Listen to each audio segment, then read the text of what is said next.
Os resultados do segundo turno da eleição municipal, que ocorreu nesse domingo em 57 cidades do Brasil, reforçou o saldo das urnas do primeiro turno. Uma derrota grande para o PT e para candidatos apoiados pelo presidente Jair Bolsonaro, e, por outro lado, uma vitória de partidos da política tradicional, partidos do chamado Centrão e também da centro-direita, como DEM, PSDB, PP, PSB. Eu sou Mariana Schreiber, repórter da BBC News Brasil aqui em Brasília, e nesse vídeo eu vou falar das eleições municipais em 3 pontos. Primeiro, falar um pouquinho dos principais resultados desse segundo turno, depois falar quais os desdobramentos desse resultado para o governo de Jair Bolsonaro e para seu futuro político, e por fim, falar um pouquinho também do impacto do saldo das urnas desse domingo para a esquerda e o PT. Então, começando pelo saldo das urnas, segundo analistas políticos com quem eu conversei, a eleição de 2020 foi na contramão de 2018 e 2016, quando havia uma onda de antipolítica, e marcou esse ano, então, a volta da política mais tradicional. Então, a gente viu candidatos mais tradicionais na política, os partidos mais antigos saindo como vitoriosos. Foi o caso em São Paulo, em que Bruno Covas, do PSDB, conseguiu se reeleger como prefeito, derrotando Guilherme Boulos, do PSOL, que foi uma surpresa, uma novidade no segundo turno da capital paulista. Tradicionalmente, o PT conseguia aglutinar o voto da esquerda, mas como o partido já vem numa crise grande por causa da Lava Jato, também desde 2016 com o impeachment da presidente Dilma Rousseff, o partido teve uma derrota em São Paulo, não chegou ao segundo turno e surgiu Guilherme Boulos do PSOL. Mas, embora essa novidade tenha chegado ao segundo turno, Covas procurou colar no seu adversário uma pecha de radical e de inexperiente, se colocou como uma opção mais segura para o paulistano e parece ter convencido a maioria dos eleitores da cidade. De fato, deram um segundo mandato, uma continuidade do mandato de Bruno Covas como prefeito. Já na segunda maior cidade do país, o Rio de Janeiro, o eleito foi o ex-prefeito do Rio, Eduardo Paes, que havia deixado a prefeitura há 4 anos atrás, quando o atual prefeito venceu, Marcelo Crivella, e Paes agora conseguiu retornar com uma ampla vitória sobre o atual prefeito, que era apoiado por Bolsonaro. Essa vitória de Paes coroa aí o excelente desempenho do DEM esse ano, o Partido dos Democratas. Ele já tinha levado 3 capitais no primeiro turno, Salvador, Curitiba e Florianópolis, e tinha também levado mais de 400 cidades no primeiro turno, considerando aí as cidades fora das capitais, o que já era um desempenho bem melhor do que ele tinha tido 4 anos antes. Então, com a eleição de Paes na segunda maior cidade do país, segundo analistas políticos, fica coroado aí o bom desempenho do Democratas nesse ano, o que projeta o partido para ter um peso relevante nas negociações aí que vão pautar quem vão ser os candidatos a presidente em 2022. Quanto o resultado do segundo turno coroou o bom desempenho do DEM, ele também foi uma marca aí definitiva do mau desempenho do PT, que já vinha sido observado no primeiro turno. O partido estava disputando em 2 capitais, em Recife e Vitória, perdeu nas 2. Em Recife, Marília Reis perdeu para João Campos, do PSB, enquanto em Vitória, João Coser perdeu para o delegado Pasolini, do Republicanos. Com isso, o PT não conseguiu eleger prefeito em nenhuma capital, que é a primeira vez que acontece com o partido desde a redemocratização, quando o PT emerge aí como uma força política no Brasil, e ele já tinha tido uma perda de número de prefeituras no primeiro turno, que tinha ficado já abaixo do resultado de 2016, que já tinha representado um encolhimento grande do número de prefeituras do partido em relação a 2012. Então, o PT realmente sai enfraquecido e mais à frente eu vou analisar o impacto disso para a esquerda e para o PT nas eleições presidenciais de 2022. Outra derrota da esquerda foi em Porto Alegre, onde a candidata do PCdoB, Manuela Dávila, perdeu para Sebastião Melo, do MDB. Já em Belém, a esquerda venceu com um candidato do PSOL, Edmilson Rodrigues. Ele vai ser prefeito da capital paraense pela 3ª vez. Das outras 2, ele era do PT.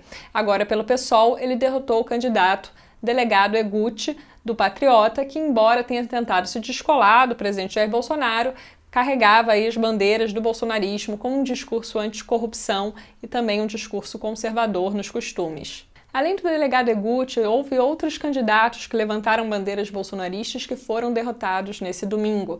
Vale destacar a derrota de Abílio Júnior, do Podemos, para Emanuel Pinheiro, do MDB, em Cuiabá. A Billy Júnior competiu com forte discurso anticorrupção, porque o atual prefeito enfrenta sérias denúncias nesse campo e ainda assim não conseguiu derrotá-lo. Já em Fortaleza, capital do Ceará, o José Sarto, do PDT, que faz parte do grupo político do Ciro Gomes, que tem muito poder lá no Ceará, derrotou o capitão Wagner, do PROS, que era um candidato que tentou se descolar de Bolsonaro, mas que também tem muita identificação com as bandeiras desse campo mais conservador e de defesa de uma polícia mais forte contra o crime, mas ele acabou também derrotado nesse segundo turno. A única capital que elegeu um candidato apoiado pelo presidente Jair Bolsonaro foi Rio Branco, no Acre. O eleito foi Tião Bocalon, do PP, que derrotou a atual prefeita Socorro Neri, do PSB. Vamos agora entrar no segundo ponto do vídeo para entender o que esses resultados representam para o governo Bolsonaro e para a tentativa de reeleição do presidente em 2022.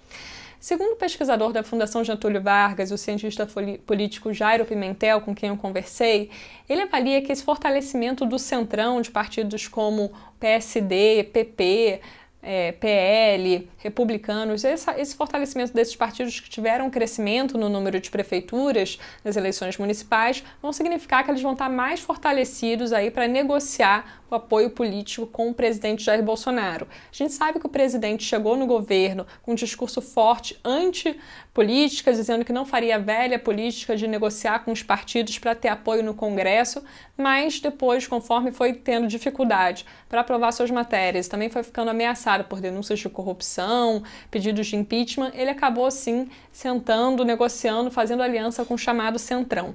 Então o que o Jairo Pimentel acha que após esse resultado, esse bloco de partidos que são considerados partidos mais pragmáticos, mais fisiológicos e menos guiados por questões ideológicas, esse grupo vai estar mais forte para negociar cargos, liberação de emendas, que são valores que se destinam a investimentos nas regiões eleitorais desses parlamentares. Esse grupo vai estar mais forte para fazer essas negociações com o presidente Jair Bolsonaro. E qual o problema que isso traz? Isso provavelmente, na visão de Jairo Pimentel, vai criar mais tensão na base de apoio do presidente, que tem uma base aí mais fiel, que é muito ideológica, né, o bolsonarista mais raiz, que justamente critica, geralmente, essa aproximação do presidente com o Centrão. Então, um aumento da força do Centrão para negociar com o presidente, para fazer mais exigências, provavelmente pode criar mais reação negativa desse lado da base mais ideológica que o presidente tem hoje. Mas, embora o fortalecimento do Centrão possa trazer dificuldades aí imediatas para o governo de Jair Bolsonaro,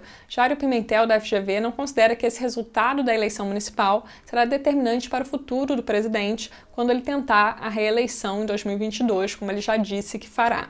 Para Jairo Pimentel, será muito mais relevante o desempenho da economia. Se o presidente Jair Bolsonaro conseguir que seu governo faça a economia se recuperar nos próximos 2 anos, isso pode se converter numa melhor avaliação do seu governo, o que favoreceria uma reeleição sua. A questão é que o presidente vai ter desafios importantes nessa área. A gente sabe que a pandemia de coronavírus tem afetado a atividade econômica, a pandemia continua, até houve uma intensificação do contágio, do aumento do número de pessoas infectadas nas últimas semanas, e ainda tem a questão, um fator complicador, de que no ano que vem o governo terá um problema sério de desequilíbrio nas contas públicas, de crise fiscal, que dificulta o governo a estender o auxílio emergencial que foi criado esse ano e criar mais despesas. A gente ainda não sabe o que o governo vai fazer com o fim do auxílio emergencial previsto para janeiro. O governo ainda está tentando buscar uma solução, mas por enquanto a perspectiva é que esse auxílio emergencial vai acabar em janeiro, deixando dezenas de milhões de brasileiros sem renda, né, sem esse auxílio, e isso pode se refletir, na verdade, numa perda de popularidade do presidente. A cientista política Esther Solano, professora da Universidade Federal de São Paulo, tem uma análise semelhante. Ela destaca também que houve uma derrota de Bolsonaro como cabo eleitoral, já que os candidatos apoiados por ele, em geral, não foram eleitos. No entanto, ela considera que a eleição municipal mostrou que o campo bolsonarista ainda está vivo. Ela destaca o grande número de candidaturas oriundas aí de polícias, das forças de segurança, assim como também a continuidade da mobilização de um voto religioso um voto, por exemplo, evangélico, mais conservador. Então ela acha que esse campo ainda está vivo, que a derrota desses candidatos que foram apoiados por Bolsonaro não significa que o campo bolsonarista esteja totalmente, fatalmente derrotado. Entrando no terceiro ponto do vídeo, vamos analisar agora o impacto do resultado dessa eleição municipal para o campo da esquerda, em especial o PT. Vale lembrar que em 2012 o PT tinha eleito 630 prefeitos, tinha sido um dos principais partidos a eleger prefeitos em todo o país. Já em 2016, um ano de crise para o partido, quando houve o impeachment da presidente Dilma, a legenda elegeu apenas 256 prefeitos, já tinha sido uma queda muito representativa. Então, havia uma expectativa entre cientistas políticos de que o partido começaria a se recuperar nesse ano, mas não, o PT teve menos ainda prefeitos eleitos e vai comandar apenas 183 cidades. Para o pesquisador da FGV, Jairo Pimentel, com quem eu conversei, esse resultado cria um cenário difícil para o PT em 2022, tanto no sentido de conseguir aglutinar outros partidos de esquerda para unificar numa candidatura que seja competitiva, como também para conseguir manter uma bancada grande na Câmara de Deputados. O partido elegeu em 2018, apesar das dificuldades que tem tido nas eleições municipais, ainda assim em 2018 elegeu a maior bancada de deputados federais, mas para Jairo Pimentel a continuidade de desempenho ruim nas eleições municipais pode indicar uma dificuldade maior para o partido se manter com um resultado tão expressivo na Câmara dos Deputados. Isso porque geralmente os prefeitos, explica ele, são cabos eleitorais importantes para a eleição dos deputados federais em todo o país, e é muito importante um partido ter uma bancada de deputados federais grandes, porque é isso que determina quanto o partido vai receber de recursos públicos no fundo eleitoral, no fundo de financiamento dos partidos, assim como também o tempo de TV para propaganda. Na avaliação de Jairo Pimentel, esse resultado da eleição desse ano mostra uma certa decadência do lulismo, que é a principal marca do PT, a liderança do ex-presidente Lula, e ele acha que o partido agora tem que se reinventar. Por outro lado, ele destaca que houve nessa eleição uma emergência de outras forças políticas do campo da esquerda, destacando aí principalmente o Guilherme Boulos, do PSOL em São Paulo. Então, uma figura que ele acredita que vai ter um papel importante, aí junto também com Manuela Dávila, que foi a candidata derrotada no segundo turno em Porto Alegre, mas que teve uma votação expressiva, que figuras como essas que estão emergindo novas lideranças da esquerda em outros partidos que não o PT, vão ter aí também um papel importante nessas negociações, nessas tentativas que devem ocorrer em 2022 de tentar unificar a esquerda em torno de um candidato. Se isso não ocorrer, o campo da esquerda fica fragmentado e isso vai tornar mais difícil que o partido chegue ao segundo turno na avaliação de Jairo Pimentel. Claro que esse desafio não está só no campo da esquerda. Jairo Pimentel lembrou que na centro-direita, que saiu fortalecida dessas eleições, também há diversos nomes colocados para disputa, interessados em disputar o Planalto em 2022, como por exemplo João Dória, governador de São Paulo, mas uma força que sem dúvida sai forte nesse campo, que vai ter um papel importante para liderar as negociações, parece ser os democratas e o Rodrigo Maia, que é o presidente da Câmara e hoje parece como o principal nome aí, liderança do DEM.